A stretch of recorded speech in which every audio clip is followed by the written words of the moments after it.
Epstein files, एक ऐसा नाम जो इन दिनों पूरी दुनिया में सनसनी मचाए हुए है। हाल ही में कुछ ऐसे दस्तावेज सामने आए हैं जिन्होंने दुनिया के सबसे ताकतवर लोगों के चेहरों से नकाब उतार दिया है। तो चलिए आज इसी चौंकाने वाले मामले की परतों को खोलते हैं। ये कहानी शुरू होती है न्यूयॉर्क शहर के बीचों बीच बने एक 7 मंजिला आलीशान घर से। बाहर से देखने में ये किसी भी अरबपति का घर लग सकता था, लेकिन अंदर जो कुछ हो रहा था उसकी कल्पना करना भी बेहद मुश्किल है। ये घर था जेफरी एप्स्टीन का अड्डा। इस घर की असलियत तो इसके दरवाजे से ही दिखनी शुरू हो जाती थी।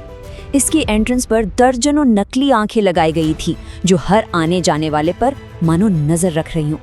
ये सिर्फ कोई अजीबोगरीब सजावट नहीं थी, नहीं, ये एक चेतावनी थी। और अंदर का मंजर वो तो और भी ज्यादा डरावना था। हॉल में एक दुल्हन की मूर्ति को रस्सी से लटकाया गया था और ऑफिस में एक असली बाघ की खाल को सजाया गया था। और इसी अजीबोगरीब माहौल में दुनिया के सबसे शक्तिशाली लोग एप्स्टीन से मिलने आते थे। लेकिन इन सब के बीच ये मेहमान एक बहुत बड़ी गलती कर रहे थे। उन्हें पता ही नहीं था कि छिपे हुए कैमरे उनकी हर एक हरकत को रिकॉर्ड कर रहे हैं, यहाँ तक कि उनके बेडरूम में भी। तो सवाल ये उठता है कि आखिर जेफरी एप्स्टीन इतना ताकतवर बना कैसे? क्या ये सिर्फ पैसा था या फिर पर्दे के पीछे कोई बहुत बड़ा खेल चल रहा था?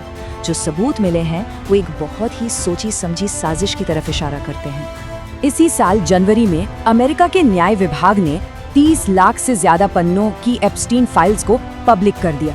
सोचिए, ये सिर्फ कागज के टुकड़े नहीं है, बल्कि ये एक ऐसे नेटवर्क का पूरा कच्चा चिट्ठा है जिसने दशकों तक दुनिया के पावरफुल लोगों को अपने जाल में फंसाए रखा। FBI की छापेमारी ने जो खुलासा किया वो किसी डरावनी फिल्म की स्क्रिप्ट जैसा था। एक पूरा का पूरा बिजनेस मॉडल चल रहा था। पहले ताकतवर मेहमानों को बुलाओ, फिर उनकी शर्मनाक या गैर कानूनी हरकतों को रिकॉर्ड करो, उन टेप्स पर नाम का लेबल लगाकर तिजोरी में बंद कर दो और फिर उन्हीं टेप्स का इस्तेमाल करके उन्हें ब्लैकमेल करो और अपना काम निकलवाओ। और ये निगरानी कितनी भयानक थी, इसका अंदाजा एक विक्टिम मारिया फामर की गवाही से लगता है। उन्होंने बताया कि घर में एक मीडिया रूम था जहां हर बेडरूम और बाथरूम की लाइव फुटेज स्क्रीन पर लगातार चलती रहती थी। ये उस खौफनाक माहौल का सीधा सबूत है। तो अब बात करते हैं उन बड़े बड़े नामों की, उन शक्तिशाली लोगों की जिनके नाम इन फाइल्स में सामने आए हैं। ये लिस्ट आपको सच में चौंका देगी, क्योंकि इसमें टेक की दुनिया के बादशाह, शाही परिवार के सदस्य और दुनिया के जाने माने बुद्धिजीवी तक शामिल हैं। और इस लिस्ट में सबसे बड़ी विडंबना देखिए, इलॉन मस्क, जिन्होंने कभी ट्वीट करके डोनाल्ड ट्रंप पर एप्स्टीन से जुड़े होने का आरोप लगाया था, उनका खुद का नाम इन फाइल्स में सामने आ गया। पता चला कि उनके और एप्स्टीन के बीच 16 से ज्यादा ईमेल हुए थे। नवंबर 2012 के एक ईमेल में तो मस्क ने सीधे सीधे एप्स्टीन से पूछा, आपके आइलैंड पर सबसे वाइल्ड पार्टी कब होगी? ये ईमेल एप्स्टीन के उस बदनाम आइलैंड पर होने वाली पार्टियों में उनकी दिलचस्पी को साफ तौर पर दिखाता है। और देखिए, मस्क अकेले नहीं थे। इस लिस्ट में गूगल के को-फाउंडर सर्गेई ब्रिन, माइक्रोसॉफ्ट के बिल गेट्स, ब्रिटेन के प्रिंस एंड्रयू, वर्जिन ग्रुप के रिचर्ड ब्रैंसन और यहाँ तक कि दुनिया के मशहूर बुद्धिजीवी नोम चॉम्स्की जैसे बड़े नाम भी शामिल हैं।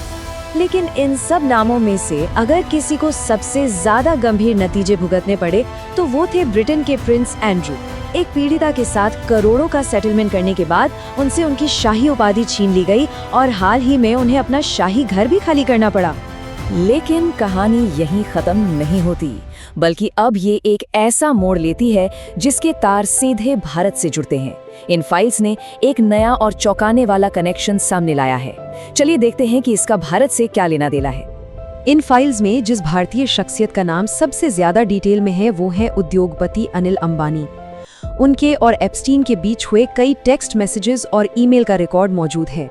मार्च 2017 के एक मैसेज में अंबानी ने एप्स्टीन से भारतीय नेतृत्व की तरफ से उस वक्त की ट्रंप सरकार के टॉप सलाहकारों से मुलाकात कराने में मदद मांगी।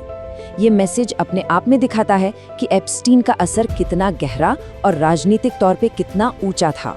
इस लिस्ट में दूसरा बड़ा भारतीय नाम हरदीप सिंह पुरी का है। दस्तावेजों के मुताबिक उनकी एप्स्टीन से कई बार मुलाकात हुई थी। हालांकि उन्होंने ये भी साफ किया है कि ये सब उनके मंत्री बनने से बहुत पहले की बात है। अब यहाँ एक बात साफ करना बहुत जरूरी है। प्रधानमंत्री नरेंद्र मोदी का एप्स्टीन से कोई सीधा संपर्क नहीं था। लेकिन उनका नाम एप्स्टीन और दूसरे लोगों के बीच हुई बातचीत में कई बार आया है। जुलाई 2017 के एक ईमेल में एप्स्टीन ने एक बहुत बड़ा और कह सकते हैं एक सनसनीखेज दावा किया। उसने लिखा कि प्रधानमंत्री मोदी ने उसकी सलाह पर 2017 में इजराइल का दौरा किया और अमेरिकी राष्ट्रपति के फायदे के लिए वहां नाचे और गाए। ये एप्स्टीन का अपना दावा था जिसने काफी विवाद खड़ा कर दिया। अब इन दावों पर भारत सरकार की तरफ से भी जवाब आया। भारत के विदेश मंत्रालय ने एप्स्टीन के ईमेल को एक सजायाफ्ता अपराधी की घटिया बातें बताया और कहा कि इन्हें पूरी तरह से नजरअंदाज किया जाना चाहिए। तो यहाँ दोनों पक्षों की बात सामने रखना जरूरी है। तो आखिर में ये कहानी सिर्फ एक इंसान जेफरी एप्स्टीन की नहीं है। नहीं, ये उस पूरे सिस्टम की कहानी है जो ऐसे ताकतवर लोगों को बचाता है। ये फाइलें जितने जवाब देती हैं उससे कहीं ज्यादा नए और मुश्किल सवाल खड़े करती हैं। जैसे कि 60 लाख दस्तावेजों में से सिर्फ 35 लाख ही क्यों जारी किए गए? बाकी के 25 लाख पन्नों में किसके राज दफन है? एप्स्टीन और उसके एक साथी की हाई सिक्योरिटी जेल के अंदर मौत कैसे हो गई? और इतने बड़े नेटवर्क में सजा सिर्फ एक ही इंसान, घिसलेन मैक्सवेल को ही क्यों मिली? तो असली सवाल ये नहीं है कि जेफरी एप्स्टीन कौन था। असली सवाल ये है कि क्या वो सिर्फ एक अकेला अपराधी था या फिर उस पूरे सिस्टम का एक चेहरा, एक लक्षण जो आज भी दुनिया के सबसे ताकतवर लोगों की हिफाजत करता है। ये एक ऐसा सवाल है जिसका जवाब शायद हमें कभी पूरी तरह से न मिल पाए।